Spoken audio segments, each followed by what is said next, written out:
C'est un honneur, voire encore un privilège, de me tenir debout devant vous et de pouvoir m'exprimer librement, de pouvoir parler des choses qui me viennent à cœur, des choses qui sont importantes, des choses qui sont éternelles. Je viens ici afin de pouvoir partager avec vous ce que Dieu a mis au plus profond de mon cœur. Si je dois donner un titre au message d'aujourd'hui, j'aimerais l'intituler tout simplement « Le cœur selon Dieu ». Souvent, nous aimerions que Dieu nous utilise pour son service et nous crions « Père, utilise-moi ». Mais ce que Dieu regarde avant tout, c'est notre cœur. Si nous avons un cœur selon lui, alors il nous utilisera automatiquement.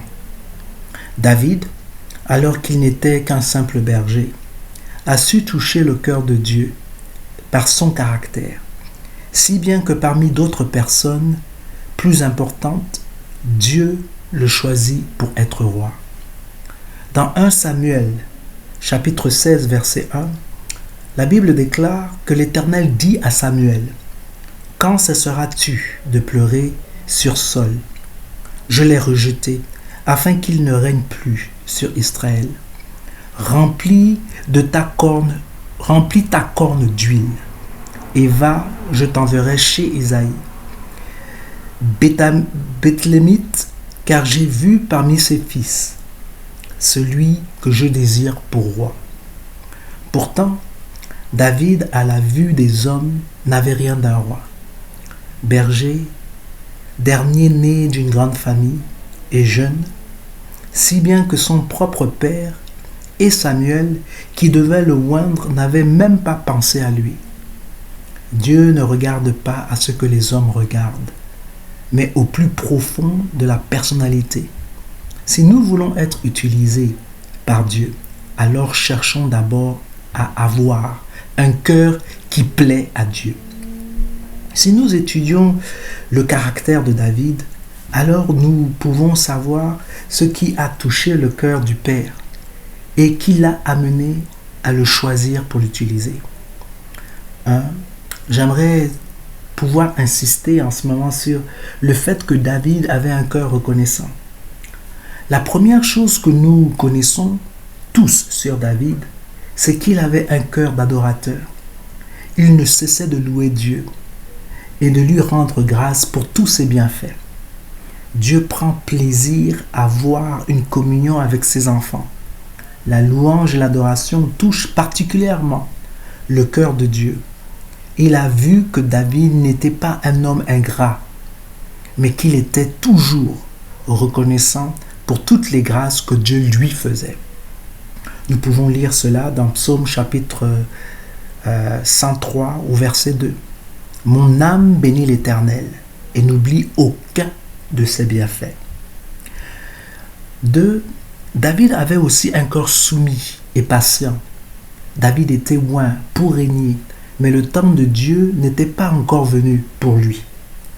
Dieu l'a même placé et utilisé au service du roi Saül, lorsqu'il jouait de la harpe pour faire partir le mauvais esprit qui le remplissait d'épouvante. David a eu de nombreuses occasions d'entrer dans son ministère en tuant Saül,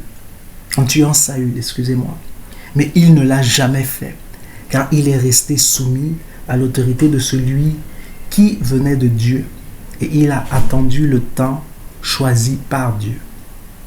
Troisièmement, David avait un cœur humble. David savait à quoi il était appelé. Il savait que ses propres frères lui seraient un jour soumis et à son service. Pourtant, alors que ses frères étaient au combat, David s'est rendu sur le champ de bataille à la demande de son père, Isaïe, afin de servir ses frères en leur apportant des vivres. Il aurait pu se rebeller et s'enorgueillir en se disant « Je suis appelé à être roi. Je ne vais pas me rabaisser à servir mes frères. » Mais il a su rester humble. Il est écrit dans la Bible, dans 1 Pierre, chapitre 5, verset 5. De même, vous qui êtes jeunes, soyez soumis aux anciens. Et tous, dans vos rapports mutuels, revêtez-vous d'humilité, car Dieu résiste aux orgueilleux, mais il fait grâce aux humbles. David avait aussi un cœur zélé. David, voyant Goliath blasphémant contre l'Éternel, s'est levé contre lui. Il n'a pas laissé ce géant dont tout le monde avait peur se moquer de Dieu. Comme David, ne laissons pas les géants que sont la maladie ou les démons se moquer de Dieu au travers de notre vie et celle des autres, car face à ces puissances, nous avons l'autorité dans le nom de Jésus. Cinquièmement, David avait un cœur plein de foi. David avait foi en Dieu. Il savait qu'il ne l'abandonnerait jamais. Lorsqu'il se dresserait contre Goliath, il dit d'ailleurs dans 1 Samuel chapitre 17 verset 47 « Et toute cette multitude sera que ce n'est ni par l'épée, ni par la lance que l'Éternel sauve, car la victoire appartient à l'Éternel, et il vous livre entre nos mains. » Ce verset proche d'un autre qui nous est bien connu nous rappelle ce qui n'est pas par nos efforts que Dieu agira, mais par son esprit. En effet, ce n'est pas par la force ni par l'intelligence, mais c'est par mon esprit, dit le Seigneur. Nous pouvons lire cela clairement dans Zacharie chapitre 4 verset 6, où la Bible déclare « Alors il reprit et me dit, c'est ici la parole que l'Éternel adresse à Zarabobel. Ce n'est ni par la puissance, ni par la force, mais c'est par mon esprit, dit l'Éternel des armées. » Si David n'a pas hésité à se lever pour combattre, bien qu'il fût encore trop jeune pour être dans l'armée, contrairement à ses frères, c'est qu'il croyait aussi en la toute-puissance de Dieu et à sa supériorité face à Satan lui-même. C'est pour cela qu'il dit à Goliath, dans 1 Samuel chapitre 17 verset 45, David dit aux Philistins, il dit à Goliath, tu marches contre moi avec l'épée, la lance et le javelot, et moi je marche contre toi au nom de l'Éternel des armées, du Dieu de l'armée d'Israël, que tu as insulté. Le nom de Dieu était au-dessus de tout nom, et aujourd'hui nous avons l'autorité et la puissance par le nom de Jésus qui a été élevé au-dessus de tout nom. Soyons donc des hommes et des femmes comme David, afin d'être utilisés puissamment par Dieu. Ne négligeons pas les petits commencements.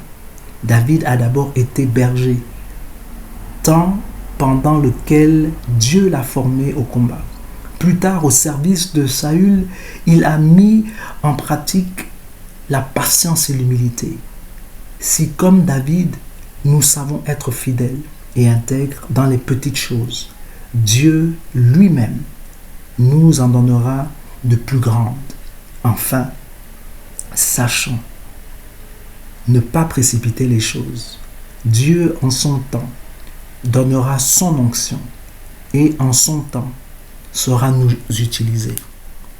Je veux pouvoir dire à quelqu'un aujourd'hui que Dieu est beaucoup plus grand que tous les problèmes et toutes les difficultés que nous rencontrons. Et lorsque nous exaltons Dieu, lorsque nous adorons Dieu, ou que nous nous mettons dans une position où Dieu peut pleinement s'exprimer dans notre vie, et que nous lui donnons la position qui lui est due, et que nous l'exaltons, que nous l'élevons, que nous le glorifions, que nous le magnifions, au-delà de toute autre chose, j'aimerais tout simplement pouvoir rappeler à chacun de vous que lorsque vous faites cela, vos problèmes deviennent petits, vos difficultés deviennent petites, parce que vous avez appris à faire confiance en Dieu. Dieu ne ment pas. Il dit dans sa parole que celui qui met toute sa confiance en lui ne sera jamais déçu. Et que nos ennemis ne triompheront jamais contre nous. Et qu'il ne permettra jamais que nous soyons humiliés. La Bible dit que celui qui focalise son regard envers l'Éternel Dieu lui-même va garder ses pensées et son cœur dans une paix parfaite qui surpasse toute intelligence. Oui, il y a des hommes et des femmes qui mettent leur confiance dans les chevaux, dans les chars. Mais il est important que chacun de nous mettons notre confiance en Dieu. Il est le créateur du ciel et de la terre. Avant lui, il n'y avait pas de Dieu. Après lui, il n'y aura pas de Dieu. Il était, il est et il sera pour l'éternité en éternité. Il est important pour nous de nous accrocher à ce Dieu qui ne change point, qui est le même hier, aujourd'hui et éternellement. Il est important pour nous d'avoir le cœur de David, le cœur selon le cœur de Dieu, le cœur qui désire s'abreuver là où le ruisseau de Dieu coule. Oui, comme une biche soupire après l'eau vive, mon âme, nos âmes doivent aspirer après Dieu. Il est important que nous prenions conscience que l'Éternel est notre berger. Par conséquent, il nous conduira vers de verts pâturages. Il nous fera reposer près des eaux paisibles. Et oui, et devant nos ennemis, il dressera une table. Sa houlette et son bâton doivent nous rassurer. Oui, et il doit restaurer et il restaurera notre nom à cause de son nom. Et quand bien même nous marchons dans l'ombre de la vallée de la mort, nous ne devons craindre aucun mal parce que Dieu lui-même est avec nous. Nous n'avons pas peur. Pourquoi ? Pas parce que nous avons confiance en quelque chose dont nous n'avons pas confiance. Nous avons confiance en l'Éternel des armées. Nous avons confiance en Dieu. Et parce que nous avons mis notre confiance en Dieu, parce que nous sommes convaincus dans notre esprit que Dieu marche avec nous, que Dieu fait accomplir des grandes choses à nos côtés, alors nous sommes dans la position où nous devons avoir peur de personne. Si Dieu est avec nous, qui peut être contre nous? Si Dieu est avec moi, j'aurais peur de qui ou de quoi?